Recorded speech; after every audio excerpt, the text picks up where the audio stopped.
26 நோக்கி நகர்ந்து கொண்டிருக்கிறோம். அதற்கான ஏற்பாடுகளை நீங்கள் செய்தே ஆக வேண்டும். இதை நான் உங்களிடம் வேண்டி கேட்டுக்கொள்கிறேன் என்று சொல்ல வைத்தால், இதுக்கு முன்னாடி தலைவன், நிகரில்லா தலைவன் நீங்க சொன்னதுக்கெல்லாம் அர்த்தம் இல்லாமல் போயிடும். இதை என்னுடைய அன்பு கட்டளையாக நீங்கள் ஏற்க வேண்டும். அப்பத்தான் நீங்க என்னை தலைவன் என்று சொல்வதை நான் நம்பும் நிலைமை வரும். அதை நீங்க பண்ணுங்க. நிஜமாவே நான் சொல்றேன், இவங்களுக்கு 40 வருஷம் முன்னாடி சொன்னதை சொல்றேன். அதோட விளைவுகளை நீங்கள் வியந்து பார்க்கத்தான் போகிறீர்கள். உலகம் பார்க்கறது இருக்கட்டும், நீங்களே வியந்து பார்ப்பீர்கள். கொஞ்சம் அப்படி நகர்ந்தோன்னா என்ன ஆகுதுங்கிறத நீங்களே புரிஞ்சுக்கிட்டு இருப்பீங்க. இப்ப பட் பொறுமை வேண்டும் தான். இது ஒரு வித்தியாசமான விவசாயம். போட்டுட்டு அப்படி தோண்டி தோண்டி மண்ணை நோண்டி நோண்டி விதை வளர்ந்துருச்சான்னு பார்த்துட்டு இருந்தா வளராது. அடுத்து போய் தண்ணி போட்டுட்டு வரணும், ஊற்றணும், நீங்கள் தூங்குறத படி தூங்கிட்டு இருக்கணும், காலையில் எந்திரிக்கணும், பல் துளக்கணும், அதெல்லாம் அந்த ஆரோக்கியம்லாம் இருக்கணும். நானும் அதைத்தான் செய்து கொண்டிருக்கிறேன். என்னங்க மறுபடியும் சினிமாவுக்கு போயிட்டாரு, பின்ன என்ன நான் கோட்டையில் போய் கஜானாவை துரத்து பணம் எடுப்பேன்னா? வேலைக்கு தான் போய் ஆகணும். நான் ஒரு கூட்டம் நடந்துட்டேன்னா காசு வேணும். உங்ககிட்ட இருக்கா? எவ்வளோ இருக்கு? சரி, என்கிட்ட இவ்வளோ இருக்கு, போட்டு நடத்துங்க கூட்டம். அப்படித்தான் நடக்குது இந்த கூட்டங்கள்லாம். அதனாலதான் என்னால் சொல்ல முடியுது, ரேடு விடுறியா விடு அப்படின்னு சொல்றதுக்கு காரணம் அந்த தைரியத்தில் தான் சொல்றேன். அந்த தைரியம் தொடரும். அப்படின்னா நான் வேலை செய்யணும். என் சினிமாவுக்கு போறத கேவலமா பேசுறாங்க. நீங்க முழு நேர அரசியல்வாதி இல்லைங்கிறாங்க. ஏங்க அரசியல்வாதி எல்லாம் உட்காந்து சீட்டாடுற போட்டோ எல்லாம் நான் பார்த்துருக்கேன். அந்த நேரத்தில் என்ன பண்ணிட்டு இருக்காங்க? பெரிய பெரிய தலைவர்கள் சீட்டாடுறதையும் டின்னர் சாப்பிட்றதையும் பார்த்துருக்கேன். அப்ப அந்த முழு நேர அரசியல்வாதி எவனுமே இல்லை என்று பெரியார் சொன்னதுதான் கரெக்ட். 8 மணி நேரம் தூங்குறவன் எவனுமே முழு நேர அரசியல்வாதி இல்லை. ஏன்னா வேற கனவுல எல்லாம் இருப்பான்.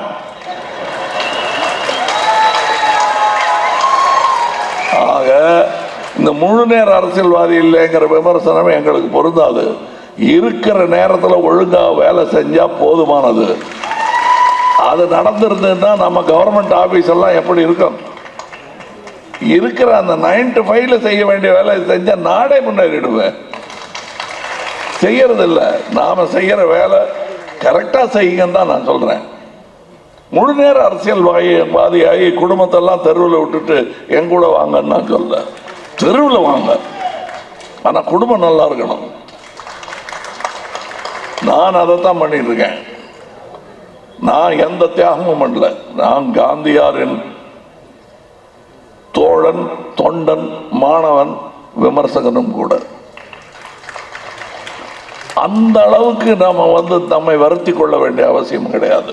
அவர் முன்னுதாரணமாக நம்மை காட்ட முன்வந்தார். அதுக்காக இன்னைக்கு இந்தியா வேற. நான் அதனாலதான் ஒவ்வொரு வீட்லயும் நூல் நூத்துட்டு இருக்கேங்கிறத மாத்தி கொண்டு போய் இங்க நூத்த நூலை அமெரிக்காவில் ஊத்துட்டு இருக்கேன். இங்க வைக்க வேணாம். அடுத்த கட்டத்துக்கு போயிட்டேன். நான் என்னுடைய சினிமா, என்னுடைய பேச்சு, என்னுடைய தோழர்கள், என்னுடைய நண்பர்கள் எல்லாமே என்னுடைய பயணத்தை நோக்கி நான் தேர்ந்தவர்கள் தான். பயண வழியில் கிடைத்தவர்கள் தான். அதனால் அவங்க ஒரே மாதிரியா இருக்காங்களே, நீங்க தேர்ந்தெடுக்கிற ஆளுகள் தான். அவர்கள் என்னை தேர்ந்தார்கள். என் பயணத்தின் போது நான் அப்படியே பார்த்தா தோல்ல கை போட்டாங்க, நானும் தோல்ல கை போட்டேன். அப்படித்தான் நடந்து கொண்டிருக்கிறோம். இதில் ஒருவர் இடறிவிடும் வேலை செய்தால் நான் உங்கள் தோளிலிருந்து கையை எடுத்து விடுவேன். இது புரியும் என்று நான் நினைக்கிறேன். காரணம், எல்லோருமே புனிதர்கள் நிறைந்த அரங்கத்தில் நான் இருக்கிறேன் என்று சொல்ல மாட்டேன். ஏன்னா என்னை பத்தி எனக்கு தெரியும். என்னை எப்படி அடிச்சு வளர்த்தாங்க, எத்தனை தப்பு பண்ணி நான் என்னுடைய சிந்தனையை செதுக்கிக் கொண்டிருக்கிறேன் என்பது எனக்கு தெரியும். எப்படியெல்லாம் இந்த உலகம் நம்மை, அதுவும் அரசியல் உலகம் நம்மை ஈர்க்கும் என்பதும் என்ன தெரியும். இப்படி வாங்க இப்படி வாங்கன்னு கூட்டிட்டு போய் அங்கதான் இருக்கு கஜானா, உடைச்சு திறந்துடலாம், நீங்க வாங்கல, ஒரு கடப்பாறை எடுத்துட்டு வாங்க அப்படின்னு தான் கூப்பிடுவாங்க. மாட்டேன்னு சொல்றதுக்கு உங்களுக்கு தைரியம் வரணும். இது அல்ல என்னுடைய தொழில், பழகு தொழில் ஒன்று எனக்கு இருக்கிறது. இது நான் செய்ய வேண்டிய கடமை என்று நினைத்து நான் வந்தது போல் நீங்களும் வர வேண்டும் என்பதுதான் உங்களிடம் நான் மன்றாடி கேட்டுக்கொள்வது. அதிலிருந்து மாறிடாதீங்க. அப்புறம் நம்ம ஒரு கூட்டம் இல்லை, அதுக்கு சாப்பிட்றதுக்காக அப்படியே ஒன்றாக்கூடிய காக்காய் கூட்டம் ஆயிடும், அப்புறம் பறந்து போகணும். இது நாம் ஒரு சங்கமம். அப்படி இருக்க வேண்டும் என்றால் நேர்மை, மற்ற கட்சிக்காரங்க இப்ப சொல்றாங்கல்ல, தொடர்ந்து சொல்ல வைங்க. ஐயோ இவங்க 26லயும் அப்படி இருந்தா மக்களுக்கும் தெரிஞ்சு போயிடுவேன்னு பயப்பட்டவங்க. யாரும் நமக்கு விரோதி கிடையாது. ஏன்னா எனக்கு பெரிய இடைஞ்சல்கள் கொடுத்தவங்கலாம் நான் இன்னைக்கு பார்த்து வணக்கம் சொல்லிட்டு தான் இருக்கேன். துரத்தி நாட்டை விட்டு அனுப்பிச்சிருவாங்க போல் இருக்குன்னு நான் நடத்திட்டு இருந்தவங்கலாம் பார்த்து நல்லா அன்பா வணக்கம் சொல்லிக்கிட்டு இருக்கேன். அன்பு நான் அன்றாடம் பழகுவது, அறிவு நான் அன்றாடம் வளர்த்து கொள்ள முயற்சிப்பது. இது ரெண்டும் நான் செஞ்சுக்கிட்டே இருப்பேன். மற்றபடி இந்த சின்ன குஸ்திகளுக்கெல்லாம் என் மேல மண்ணு ஒட்டாது. அது கீழே விழுந்தவங்களுக்கு தெரியும். நன்றி. உங்களுக்கு நாளை நமதே என்பதற்கான அர்த்தம் விளங்கி இருக்கும்.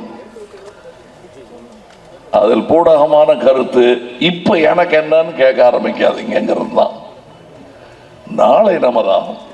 அதை கட்டுவித்த சிற்பிகள் நாம் ஆவோம். பாதகம் செய்பவரை கண்டால் நாம் பயங்கொள்ளலாகாது பாப்பா, மோதி மிதித்து விடு பாப்பா, அவர் முகத்தில் உமிழ்ந்து விடு பாப்பா. அண்மை செய்திகளை உடனுக்குடன் தெரிந்து கொள்ள இணைந்திருங்கள் இயம்நாடு தொலைக்காட்சியுடன்.